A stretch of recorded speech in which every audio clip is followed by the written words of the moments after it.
누구든지 나를 따르려거든 자기 십자가를 지고 나를 따를지라 라고 말씀하신 주님, 또 우리의 십자가, 또 고난과 어려움이 있지만 이를 통하여 예수님 앞에 더 가까이 또 주님과 함께 동행하여 주심을 감사합니다.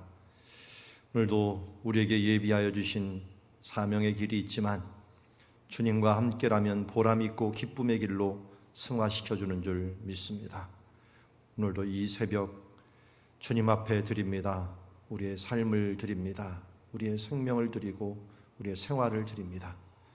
먹든지 마시든지 무엇을 하든지 하나님의 영광을 위하여 하라 하였사오니 우리의 초점을 주님께 맞춤으로 말미암아 원래 우리의 삶의 목적을 이루어 드리는 주님의 자녀들 되게 하옵소서. 예수님의 이름으로 기도드리옵나이다. 찬송가 주 예수보다도 귀한 것은 없네 찬양하도록 하겠습니다.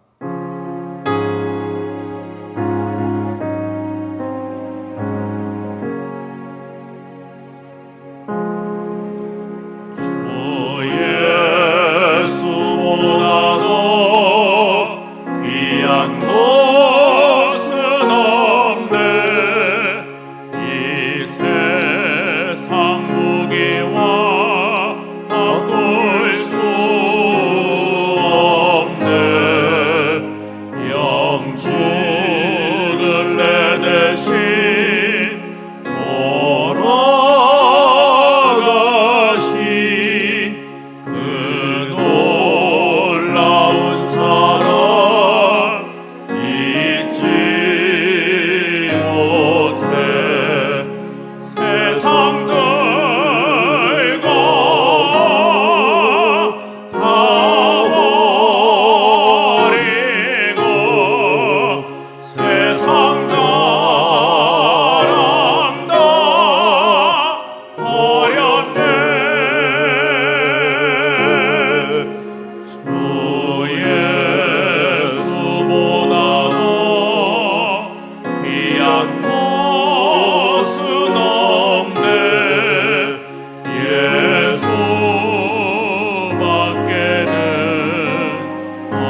우리 금요일마다 전도와 선교를 위하여 기도합니다. 혼란 중에 놀라운 일을 이루어가시는 주님을 찬양합시다. 그리고 수완과 용인, 화성 우리가 속해 있는 지역 가운데 가난한 심령이 돌아오게 하시고 또 선교지와 선교사님들에게 지혜와 권능을 주시어서 위기의 순간 하나님의 능력들이 더 나타나게 하여 주시고 약할 때 강함이 되시는 하나님을 바라보는 시간 되게 하옵시고 오늘 저녁에도 우리 선교지 신방이 계속될 터인데 선교지 신방하는 그 각 선교사님과 그 지역 가운데 하나님 은혜를 베풀어 주시옵소서. 우리 위하여 함께 기도하며 나가도록 하겠습니다.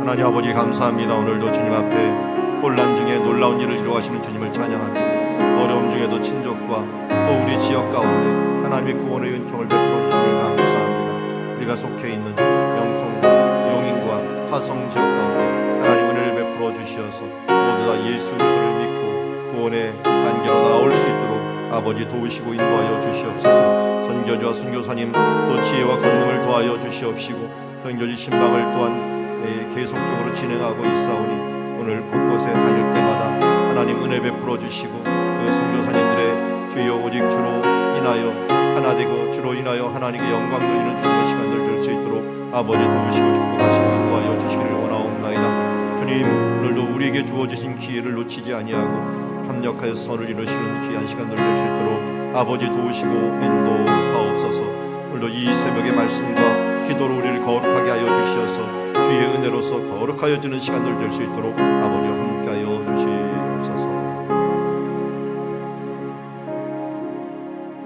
하나님 아버지 감사합니다. 오늘 이 저녁에도 전도와 선교를 위하여 기도하였습니다. 우리에게 주어진 생명이 있는 동안 주님의 나라 확장을 위하여 오늘도 힘쓰게 하여 주시옵소서. 많은 사람들이 자기 영역과 부동산과 또 재물과 또 사람들의 영역을 넓히려고 하지만 우리는 그리스도인의 리더십을 발휘하여 주여 이 땅에서 하나님 나라를 확장하는 사명을 감당하는 우리들 되게 하여 주시옵소서. 그래요 이제 이모저모로 전도 활동을 하고 있습니다. 하나님 붙들어 주시옵시고 이를 위하여 헌신하는 주님의 자리를 축복하여 주시옵소서. 예수님의 이름으로 기도드리옵나이다.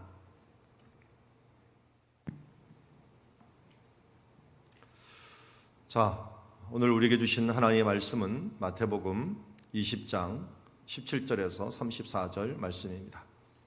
고난 후의 부활의 영광이라는 제목을 갖고 하나님의 말씀 보도록 하겠습니다.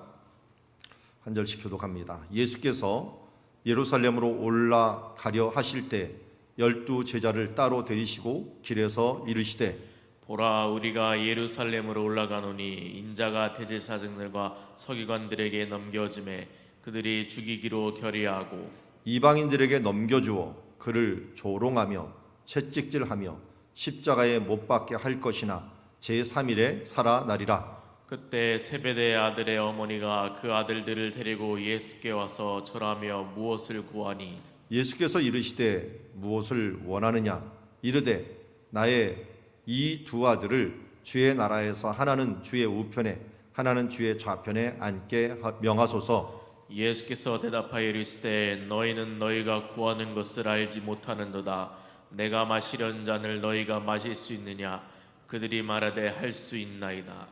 이르시되 너희가 과연 내 잔을 마시려니와 내 좌우편에 앉은 것은 내가 주는 것이 아니라 내 아버지께서 누구를 위하여 예비하셨든지 그들이 얻을 것이니라. 열제자가 듣고 그 두 형제에 대하여 분이 여기거늘 예수께서 제자들을 불러다가 이르시되 이방인의 집권자들이 그들을 임의로 주관하고 그 고관들이 그들에게 권세를 부리는 줄을 너희가 알거니와 너희 중에는 그렇지 않아야 하느니 너희 중에 누구든지 크고다 한 자는 너희를 섬기는 자가 되고 너희 중에 누구든지 으뜸이 되고자 하는 자는 너희 종이 되어야 하리라. 인자가 온 것은 섬김을 받으려 함이 아니라 도리어 섬기려 하고 자기 목숨을 많은 사람의 대속물로 주려 함이니라. 그들이 여리고에서 떠나갈 때 큰 무리가 예수를 따르더라. 맹인 두 사람이 길가에 앉았다가 예수께서 지나가신 다음을 듣고 소리질러 이르되 주여 우리를 불쌍히 여기소서 다윗의 자손이여 하니 무리가 꾸짖어 잠잠하라 하되 더욱 소리질러 이르되 주여 우리를 불쌍히 여기소서 다윗의 자손이여 하는지라. 예수께서 머물러 서서 그들을 불러 이르시되 너희에게 무엇을 하여 주기를 원하느냐? 이르되 주여 우리의 눈뜨기를 원하나이다. 예수께서 불쌍히 여기사 그들의 눈을 만지시니 곧 보게 되어 그들이 예수를 따르니라. 아멘. 자, 예수님은 마지막 예루살렘 행 여정을 떠나고 계십니다. 이 길은 어떻게 보면 십자가의 길이었습니다. 예수님께서 십자가에 대한 언급을 총 3번 하셨는데 마지막 부분에 가서, 특별히 공생의 마지막 해에 가서 3번을 하게 됩니다. 그것도 가이사랴 빌립부터 시작을 해서 가버나움 근처, 그리고 또 여리고 근처, 뜨문뜨문합니다. 그러니까 가장 북쪽에서 한 번 가이사랴 빌립보, 그리고 갈릴리 바다 가버나움 있는 데서 한 번, 그리고 여리고, 예루살렘 가까운 근처에 와서 여리고에서 한 번, 오늘 십자가에 대한 부분들을 이야기하는데, 그 십자가에 대한 부분들을 이야기하게 된 계기가 오늘 하나가 나옵니다. 그것이 뭐냐면 18절에 보니까 보라 우리가 예루살렘으로 올라가노니 인자가 대제사장들과 서기관들에게 넘겨짐에 그들이 죽이기로 결의하고 이방인에게 넘겨주어 그를 조롱하며 채찍질하며 십자가에 못 박게 할 것이나 제3일에 살아나리라. 예루살렘 직전에, 이제 올라가기 직전에 일어나면서 마지막으로 그들에게 주지를 시킨 거죠. 내가 가면은 반드시 뭐가 있냐면 고난이 있다. 고난이. 죽이기로 작정하고 이분 죽음이 기다리고 있다. 죽음 앞에 또 뭐가 있어요? 배신이 있어. 이방인들에게 넘겨줘. 유대인들이 죽이는 게 아니에요. 이방인들에게 넘겨주고 또 조롱, 채찍질, 십자가에 못 박음, 이 부분들까지 있게 됩니다. 그렇지만 그 뒤에 소망을 줍니다. 제3일에 살아나리라. 이 그리스도인의 삶이 바로 이런 예수를 닮은 삶이라고 할 수가 있어요. 우리는 그래서 이 땅에 살아갈 동안 이 부분들을 반복하고 삽니다. 때로는 슬프고 힘들고 십자가에 못 박히는 것 같은 삶을 살지만 우리는 또다시 부활합니다.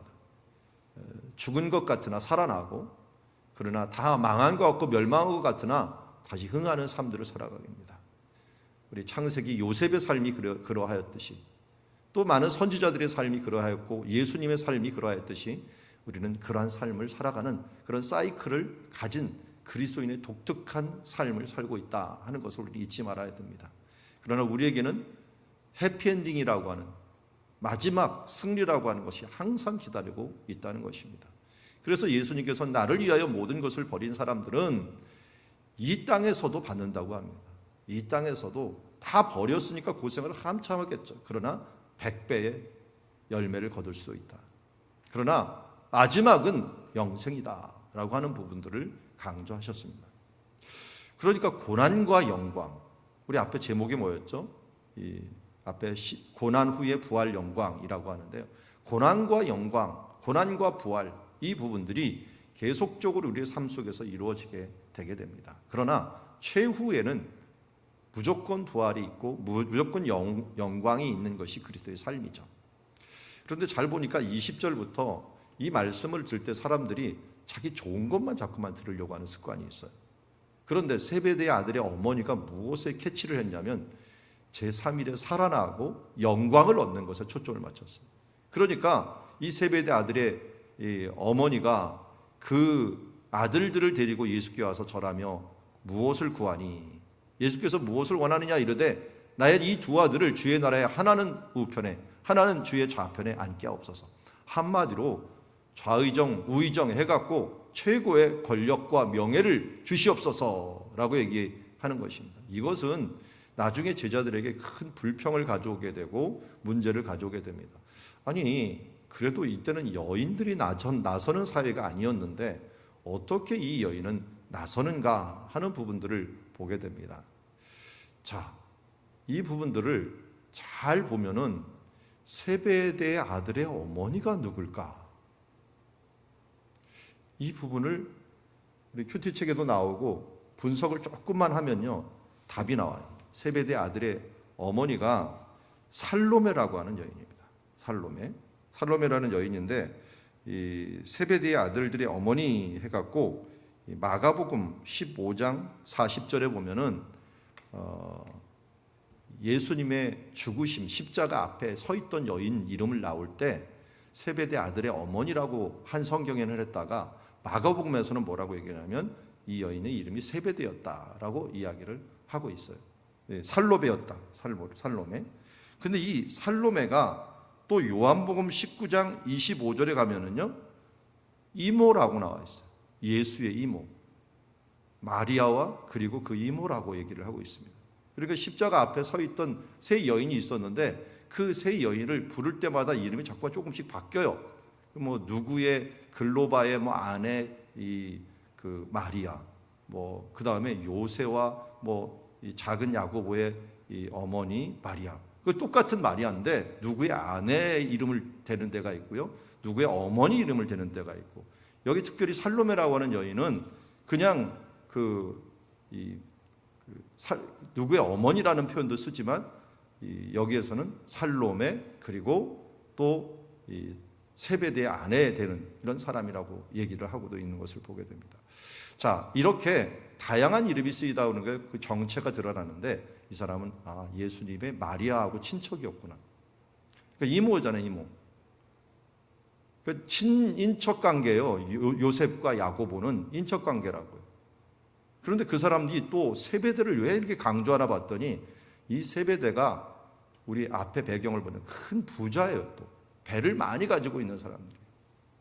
아마도 추정하기로는 이 나사렛에서 가난하게 살던 이 요셉과 마리아, 그래서 잘 보면 예수님이 장성하에서는 이 요셉이 등장을 하질 않아요. 그런 걸 보면 요셉이 뭐 예수님이 30세 정도 될 때는 죽었을 가능성이 높습니다. 왜냐하면 그때는 뭐 워낙 병이 걸리면 뭐예요? 맹장 걸려도 죽는 거고요.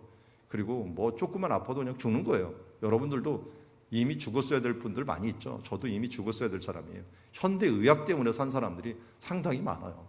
그래서 옛날에는 뭐 병이 걸리면 죽는 거니까, 그러니까 평균 연령이 그 수명이 40세밖에 안 되는 그런 삶을 살고 있었죠. 그러니까 60세 살면 장수하는 거고, 그러니까 옛날에는 뭐 환갑이다, 뭐 이런 얘기를 회갑이다 이런 일을 했던 거죠. 그러니까 이때는 이 요셉하고 아이들만 남으니까 아마도 가버나움으로 이사를 했던 것 같아요.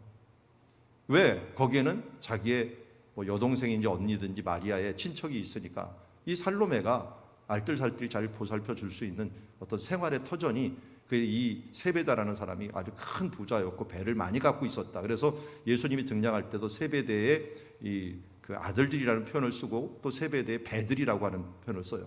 그래서 그 아버지의 배를 두고 떠나니라라고 하는 표현을 쓰고 있는 것을 보게 됩니다. 그만큼 세베대는 대제사장들까지도 연줄이 닿을 정도로, 그래서 나중에 요한이 이 대제사장들 그 집안 사람들 알아가고 들어갔다고 하잖아요. 그런 부분들을 보면은 참으로 대단한 집안이었고, 그 안에도 나중에 성경에 보면은 예수님이 쓸 것들을, 도울 것들을 물질적으로 막 도운 여인이라고 할 수 있습니다. 어떻게 보면 귀부인에 해당할 정도로 큰 부자였던 여인인데, 이런 여인이 그전에도 물질적으로 많이 도와줬고 또 친척에다가 또 윗사람에다가 이런 또 가족에다가, 그러니까 이 두 사람을 당연히 뭐 여태까지 희생한 것만 하더라도 그야말로 뭐 누가 말하더니 애들이 그 중고등부에서 그렇군요. 신방을 했는데 그 엄마가 깨울 때 그렇게 깨웠대요. 너희들 전도사님이 밥 사줬는데 밥값이라도 해야지 하면서 일어나서 빨리 줌 들어가라 하면서 했다는데, 누구 말대로 밥값이라도 해야 되는데 예수님한테 이 압력은 대단했을 것 같아요. 그만큼 이 일들은 정말 강력하게 예수님 앞에 요청하는 일들이라고요. 이거 그냥 마지막 요청이라고 할 수도 있죠. 그런데 예수님께서 이렇게 얘기합니다. 너희가 구하는 것을 알지 못하는도다. 내가 마시려는 잔 너희가 마실 수 있느냐. 근데 예수님은 이 영광만 생각하는 이 살로메의 모습을 보면서 그 전에 고난은 왜 잊어버리느냐. 이 잔을 마실 수 있느냐라고 했더니 여기는 그 영광을 보기 전에 그 잔에 대한 고난에 대한 것들을 자꾸만 잊어버리니까, 네가 과연 내 잔을 마시려니와 내 좌우편에 앉은 것은 내가 주는 것이 아니라 내 아버지께서 누구를 위하여 예비하셨든지 그들이 얻을 것이니라. 다른 성경에서는 뭐라고 합니까? 예, 마시겠습니다. 이렇게 얘기했거든요. 그 영광에 다 초점을 맞춰가고. 이것 때문에 나중에 어떻게 됐습니까? 두 형제가 어떻게 됐죠? 야고보가 제일 먼저 죽었어요. 순교를 1호로 했죠. 1호로. 축 먹어 죽은 헤로데에 의해서 야고보가 맨 처음 순교를 하게 됩니다. 어떻게 보면 입에 그것을 했기 때문에 하나는 고난이로 죽고 또 한 명은 요한은 마지막으로 죽죠. 그리고 이 두 형제가 순교의 제자들의 처음과 마지막을 장식을 합니다. 맨 처음에 죽고 요한은 반모섬에 가고 끝까지 들려온 그 전해오는 이야기들을 보면 요한을 죽이려도 죽지가 않았대요. 그래고 할 수 없이 유배를 보냈다라고 하더라고요. 그래서 하여튼 하나님께서 이 두 사람을 이런 고난과 영광의 하나의 표본으로 보여주셨다 하는 것을 알 수가 있고요. 그러니까 옆에서 10 제자들이 듣고서 분이 여깁니다. 그런데 예수님께서 여기서 아주 중요한 원리를 얘기하죠. 이방인의 집권자들은 그들을 임의로 주관하고 고관들이 그들의 권세를 부리는 줄 알지 못하느라. 이 세상에서는 크다라고 하는 것이 세상의 권세를 부리는 줄 알지 못하느라. 그런데 하늘의 원리는 그렇지 않다는 거예요. 너희 천국 백성들은 그렇지 아니하니 너희 중에 누구든지 크고자 하는 자는 섬기는 자다. 자, 이 원리를 잊지 맙시다. 천국에서 크고자 하는 자는 섬기는 자다. 섬기는 자가 큰 자다. 섬기는 자가 큰 자다. 이 땅에서 무엇인가 내가 권력과 힘을 얻어갖고 거느리는 게 우리의 힘이 아니고 우리의 큼이 아니라 하늘에서는 섬기는 자가 큰 자다. 우리가 큰 자가 되려면 섬기는 자가 먼저 되어야 된다. 너희 중에 누구든지 으뜸이 되고자 하는 자는 너희 종이 되어야 하리라. 인자가 온 것은 섬김을 받으려 함이 아니라 도리어 섬기려 하고 자기 목숨을 많은 사람의 대속물로 주려 함이라. 예수님이 오신 목적도 동일하게 섬기려 함입니다. 얼마까지요? 죽기까지. 죽기까지 섬기려 하는 것을 이 원리를 통해서 다시 한번 알려주고 있습니다. 고난 후에 부활의 영광이 있지만 이 고난 후에 섬김 뒤에는 하나님의 큰 상급이 기다리고 있다. 반대로 이 세상의 원리에 우리가 속아나면 안 된다라고 말씀하고 있습니다. 또 그리고 갈 때 맹인 두 사람이 길가에 앉았다가 예수님께 외칩니다. 뭐라고 외칩니까? 우리를 불쌍히 여기소서 다윗의 자손이요. 또 한 번 외칩니다. 이 무리가 꾸짖어서 잠잠하라 라고 했더니 또 한 번 외칩니다. 불쌍히 여기소서 다윗의 자손이요 라고 하면서 사람들이 막으면 막을수록 이 부분을 더합니다. 우리는 착각을 합니다. 우리는 무리처럼 좀 조용히 좀 해라. 너 같은 사람이 우리도 바쁘다 하면서 이야기하는데 예수님이 오신 목적이 무엇입니까? 약한 자를 고치시고 누가복음 4장에도 말씀하였지만 바로 가난한 자에게 복음이 전파되고 눌린 자에게 자유함을, 눈먼 자에게 눈을 뜨게 함을, 포로된 자에게 자유를 주려 함이라 라고 우리에게 말씀하셨는데 사람들은 이 3년 동안 제자들은 그렇게 있어도 이 부분들에 대해서는 여전히 이해하지 못했던 모습들을 보게 됩니다. 그러나 참 이 두 사람, 우리 마가복음에서는 바디메오 한 사람만 강조를 했는데요. 여기는 이 두 사람이 참 대단하는 걸 느낍니다. 여러분, 기회는 아무 때나 있지 않습니다. 이때가 마지막 기회였어요. 사실은 예수님은 더 이상 예루살렘으로 올라갈 기회도 없었고 더 이상 병자들을 이 여리고에서 치료할 일도 없었어요. 십자가에 죽으러 가시는 길이었거든요. 이것이 마지막인 줄도 몰랐지만 그는 그것이 마지막이라고 생각하고 끝까지 최선을 다하여 부르짖고 기도했다는 것입니다. 우리도 맨날 기도할 때 나오는 이사야 33장 3절 말씀 나오죠. 너희는 부르짖으라. 내가 크고 비밀한 일을 너에게 보리라 라고 말씀하였는데 이 두 사람이 우리를 불쌍히 여기소서 다윗의 자손이여 하면서 소리를 지르면서 하나님께 간절히 긍휼을 구할 때 하나님께서는 그를 불러서 또 그에게 원하는 것을 보여줍니다. 우리가 눈뜨기를 원합니다. 선명한 목적을 갖고 있었습니다. 선명한 기도 제목을 갖고 있었습니다. 누가 참 성명이 시인이 얘기했죠. 누가 맹인인가? 누가 절름발이인가? 누가 장애인인가? 예수님을 못 보고 하나님의 뜻을 못 보는 우리가 정말 눈먼 사람이 아니겠습니까? 오늘도 우리 모두는 맹인처럼 살고 있지 않습니까? 1초 앞도 모르는 우리의 삶들을 살고 있으니 오늘도 우리는 이 맹인처럼 부르짖어야 될 것입니다. 주여 우리를 불쌍히 여소서, 다윗의 자손이여 하면서 우리가 눈뜨기를 원합니다. 하나님의 뜻을 따라서, 주의 말씀은 내 발이요 내 길의 빛이라고 했는데 그 말씀의 빛에 따라서 걸어갈 수 있는 주의 자녀가 되기를 원합니다 하면서 외쳐나갈 때 주님이 불쌍히 여기사 그의 눈을 만지시니 곧 보게 되어 그들이 따르니라. 이러한 역사가 우리 삶 가운데 있어지기를 주의 이름으로 축원합니다. 기도하겠습니다.